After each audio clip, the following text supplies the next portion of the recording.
Opisyal na numero sa balota at slogan ng BFP. Inilunsad para yan sa first Bangsamoro Parliamentary Elections. May report, Bombosay Olis.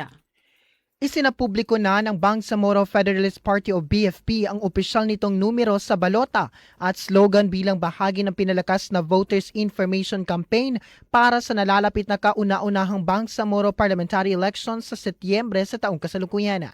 Ayon sa partido, ang number 4 ang kanilang opisyal na ballot number habang gagamitin naman nila ang slogan na para sa Bangsamoro sa kanilang information at awareness drive.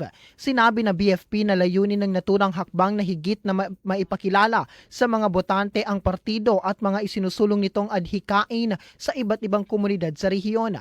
Ang Bangsamoro Federalist Party ay kabilang sa mga rehistrado at aprobadong regional parliamentary political parties na pinahihintulutang lumahok sa kauna-unahang Bangsamoro Parliamentary Elections ng Commission on Elections. Nakatakdang isagawa ang makasaysayang halalan sa Setyembre 14 sa taong kasalukuyan kung saan pipili ang mga mamamayang Bangsamoro ng kanilang mga kinatawan sa unang halal na Bangsamoro Parliament. At iyan ang aking report. Ako si Bombosay Olis, and this is Bomb Radio Philippines, the number one and most trusted source of news and information. Basta Radio, Bombo!